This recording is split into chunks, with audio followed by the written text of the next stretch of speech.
할렐루야. 오늘도 말씀을 시작하는 여러분 사랑하고 축복합니다. 말씀 붙드시고 생명의 삶을 사시기 바랍니다. 전도서 5장 10절부터 20절까지 말씀입니다. 구약, 신약 952페이지 전도서 5장 10절부터 20절까지 교독하도록 하겠습니다.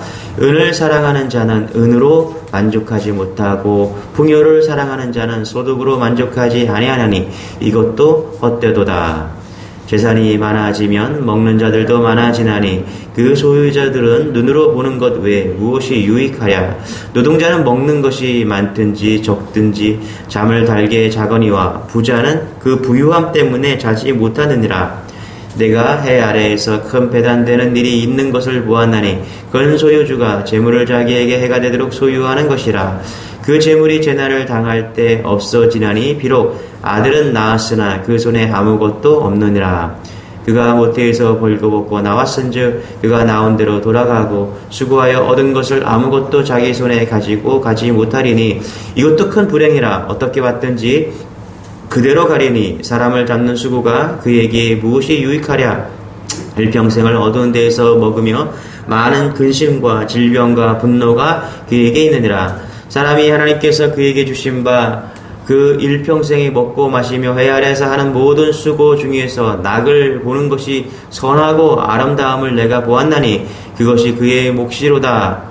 또한 어떤 사람에게든지 하나님이 재물과 부요를 그에게 주사 능히 누리게 하시며 제 몫을 받아 수고함으로 즐거워하게 하신 것은 하나님의 선물이라. 같이 시작. 그는 자기의 생명의 날을 깊이 생각하지 아니하리니 이는 하나님이 그의 마음에 기뻐하는 것으로 응답하심이니라. 아멘. 자, 전도서는 허무함이라고 했죠. 허무함. 이제 인생이 허무하다는 거예요.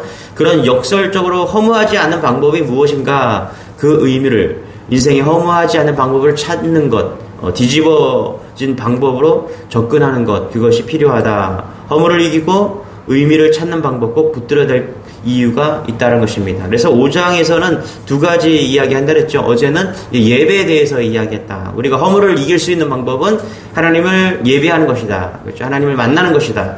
예배해야 된다. 그런 인생이 허무를 이길 수 있다. 오늘은 반대적 개념을 이야기합니다. 그건 뭐냐면 돈이다. 자, 허무를 이길 수 있는 방법, 돈을 잘 다뤄야 된다. 그 인생 이야기를 하고 있다라는 것입니다. 여러분, 기독교는요, 하나님께서 우리가 말씀해 주시는 것은 가장 경건해 보이는 예배에 대해서 이야기를 합니다. 그리고 우리가 어떻게 허무를 이길 수 있을까? 또 한 가지, 아주 예배와는 정반대적인 개념이죠. 돈에 대해서 이야기하고 있다는 것입니다. 극과 극을 이야기하고 있다. 그래서 예배만 계속 거룩하다 이것만 가지고서 우리가 하나님과 나아가 거룩하게 되는 것이 아니라 돈을 잘 다뤄야 된다. 분명히 돈까지도 포함시키고 있다는 것이죠. 그래서 회개할 때 그런 얘기 하잖아요. 돈 지갑부터 회개해라. 그런 이야기도 있죠. 거기에 영성이 연결되어 있기 때문에 그렇다는 것입니다. 자, 허무를 이길 수 있기 위해서 오늘 솔로몬은 예배를 이야기하고 그 다음에 돈에 대한 이야기를 하고 있다는 것입니다. 첫 번째는 이런 얘기예요. 돈에 대한 잘못된 확신이 있다는 것입니다. 그게 뭐냐면 만족을 줄 수 있다. 돈이 우리를 보장해준다. 반대로 말하면 그렇지 않다라는 것입니다. 자, 우리 10절, 11절, 12절 같이 한번 읽어볼게요. 시작. 은을 사랑하는 자는 은으로 만족하지 못하고 풍요를 사랑하는 자는 소득으로 만족하지 아니하니 이것도 헛되도다. 재산이 많아지면 먹는 자들도 많아지나니 그 소유주들은 눈으로 보는 것 외에 무엇이 유익하랴. 노동자는 먹는 것이 많든지 적든지 잠을 달게 자거니와 부자는 그 부유함 때문에 자지 못하니라. 읽는 그대로인데요. 은 사랑하는 사람이 은으로 만족하지 못한다. 그러니까 새로 번역된 것을 보면 돈이거든요. 돈 사랑하는 사람은 돈으로 만족하지 못한다. 그렇게 이야기를 합니다. 또 풍요를 사랑하는 사람이 소득으로 만족하지 못한다. 돈은 만족 못한다. 그러니까 돈은 만족을 못 준다. 솔로몬이 지금 이렇게 이야기하고 있습니다. 그리고 무슨 의미냐? 11절에 보니까 소유주들은 눈으로 보는 것 외에 무엇이 유익하랴. 그렇죠? 그냥 눈으로 보는 게 좋다라는 거. 돈 많은 사람들, 소유주들 있잖아요. 그렇죠? 그들이 뭐 한다? 돈을 눈으로 보는 것 외에는 만족이 없다. 이렇게 이야기하고 있다는 것입니다. 여러분, 경제학을 안 배워도 알죠? 미국이나 일본이 돈을 많이 찍어냅니다. 그런데, 상징적으로 이제 인플레이션이 일어나야 될 거 아니겠습니까? 그런데 물가가 막 치솟고, 물가가 막 폭등해야 되는데, 대부분 그런 걸 잘 못 느낍니다. 그러니까 돈이 어디로 가냐? 대부분 돈이요. 많이 찍어내잖아요. 그럼 부자들한테 갑니다. 부자들한테.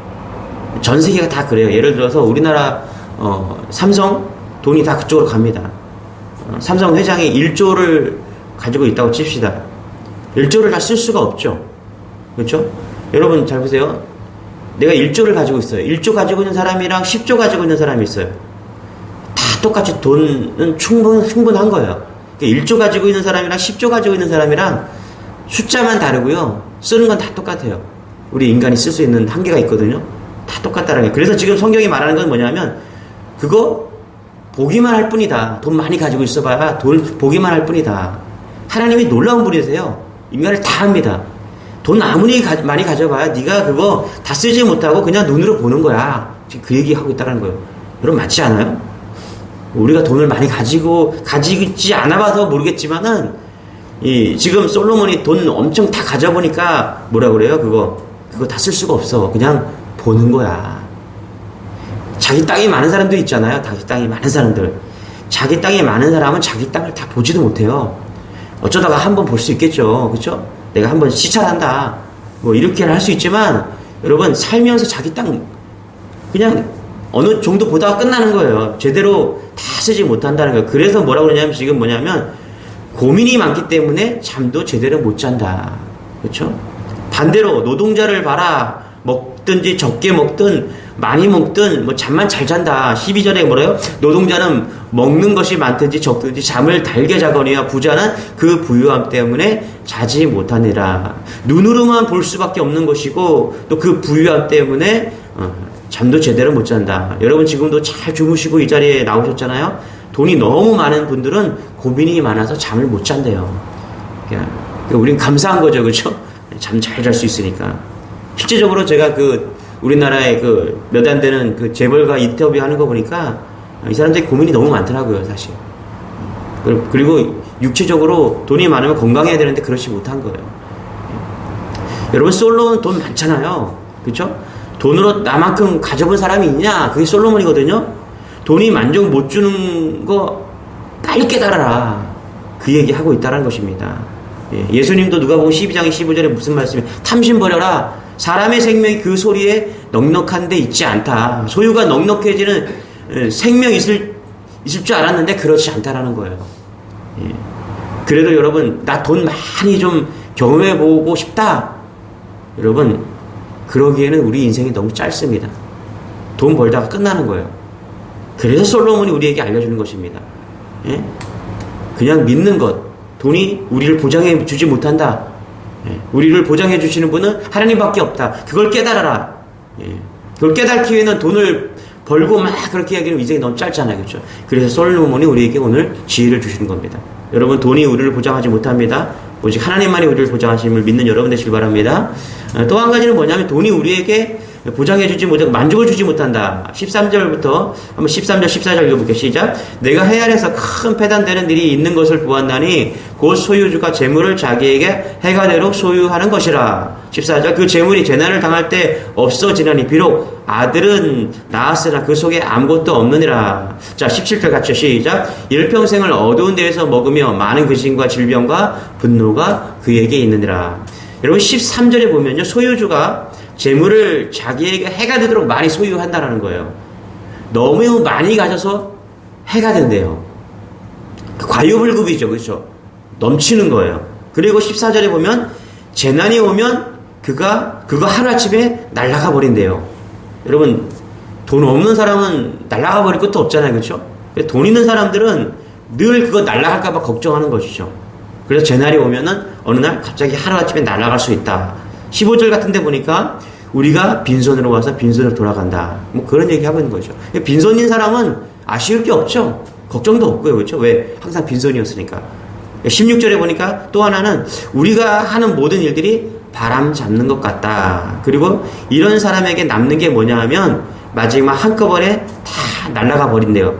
그래서 17절에 보니까 뭐라 그래요? 일평생을 어두운 데서 먹으며 많은 근심과 질병과 분노가 그에게 있느니라. 여러분 그렇지 않아요? 한 재산이 10억쯤 있다고 칩시다. 한 10억쯤 뭐 20억쯤 있다고 칩시다. 근데 하루아침에 다 날아가 버린 거예요.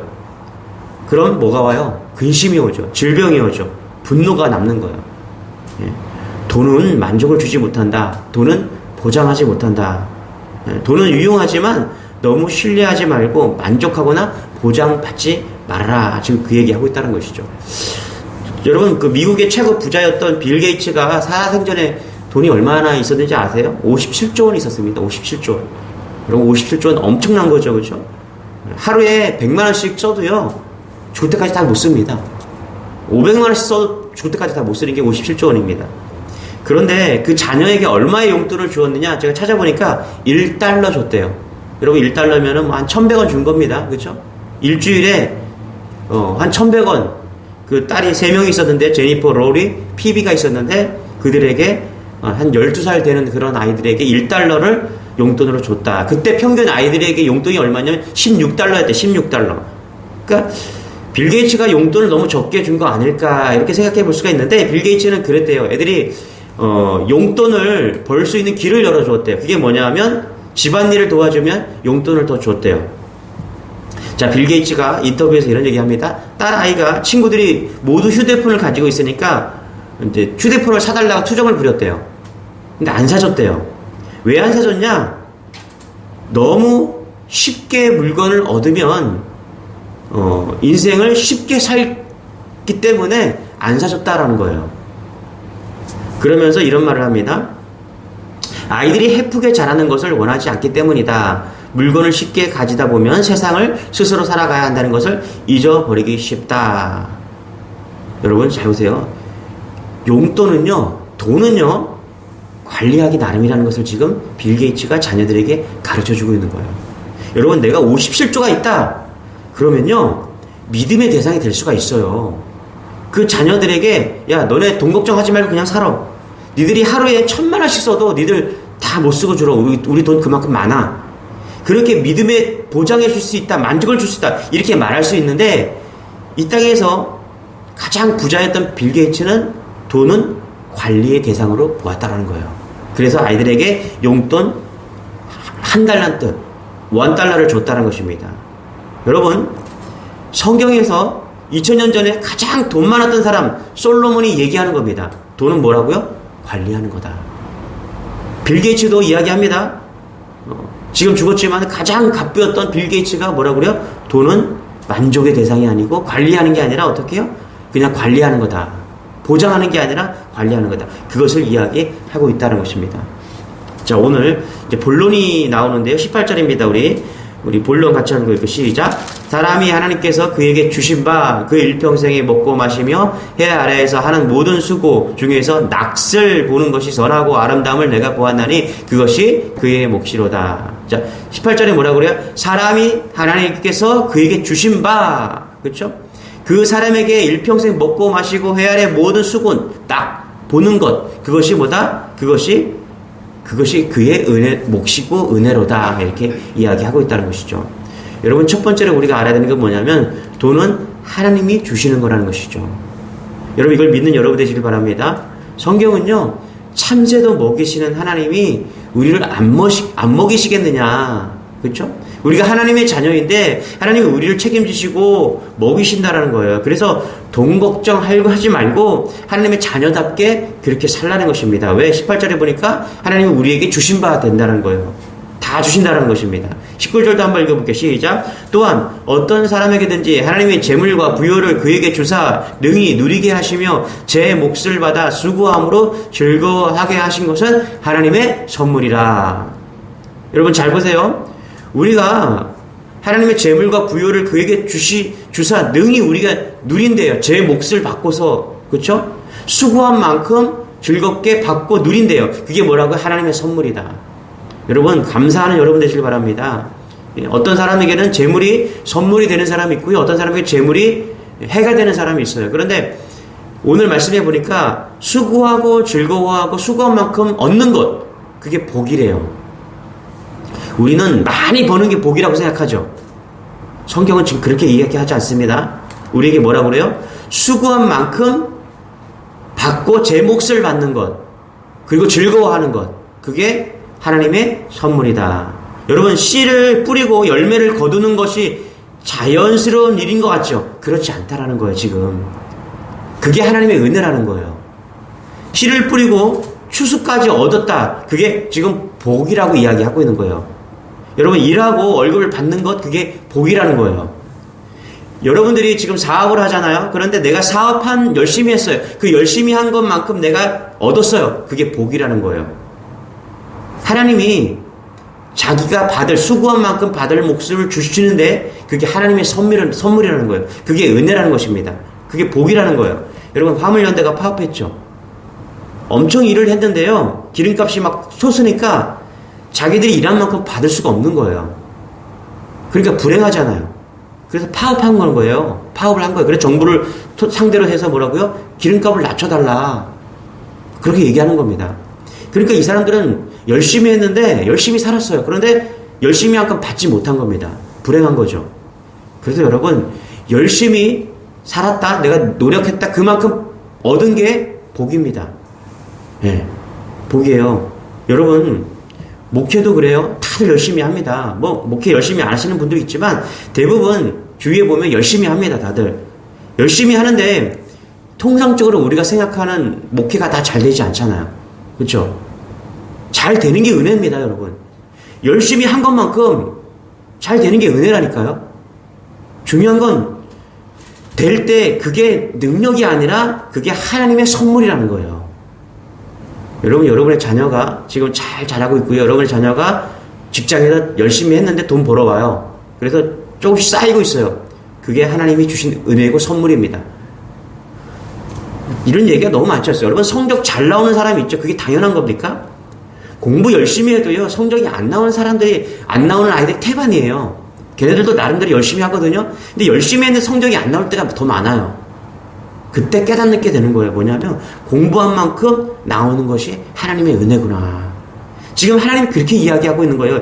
인생 살아보면 알게 되는 것이죠. 무조건 열매를 거두는 게 아니라는 거예요. 내가 열심히 살았는데, 내가 최선을 다해서 살았는데 내가 행복하지 않더라는 거예요. 내가 열심히 돈 벌려고 열심히 사업하고 열심히 회사 다녔는데 돈이 안 벌리는 거예요. 그때 알게 되는 거예요. 뭐냐면 하나님이 주셔야 된다. 하나님이 선물로 우리에게 주셔야 된다. 그 얘기를 하고 있다는 것입니다. 여러분, 오늘 어디 돈만 하나님의 선물이겠습니까? 우리의 시간도, 우리의 자녀도, 우리의 남편도, 아내도, 교회도, 직장도 다 하나님의 선물입니다. 어떤 것 하나 선물이 아닌 것이 없습니다. 하나님께서 주시고 하나님께서 넘치게 하셔야지 우리의 인생이 넘치는 것입니다.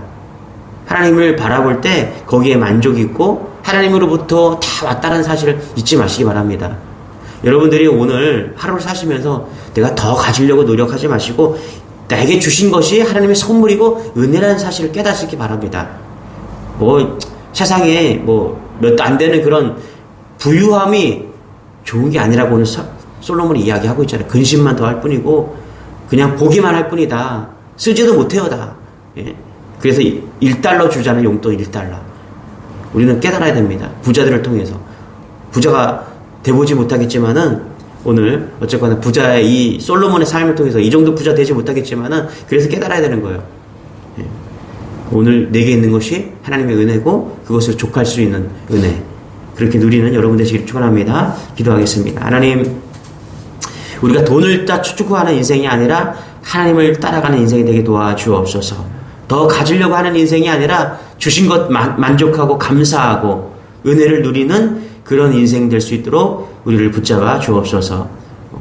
이 땅에서 빌 게이츠가, 이 땅에서 솔로몬이 다 가져보고 우리에게 돈으로 만족할 수 없으며 돈이 우리를 보장해 주실 수 없다는 것을 이야기하면서 우리에게 주신 그 조그만 것들도 다 하나님의 은혜고 선물이라는 것을 잊지 않은 우리가 되게 도와주옵소서. 하나님, 그렇습니다. 열심히 노력한 것만큼, 씨를 뿌린 것만큼 거두지 못할 때가 너무나 많습니다. 그러나 거두게 하여 주시고 또 열매 맺게 하여 주시니 감사하는 우리 모두가 될 수 있도록 은혜를 더하여 주옵소서. 감사드리며 예수님의 이름으로 기도드리옵나이다. 아멘. 이 말씀 붙드시고 주신 것 감사하면서 오늘도 승리하는 여러분 되시길 바랍니다. 주여 한번 하시고 기도하겠습니다. 주여, 주님 감사합니다.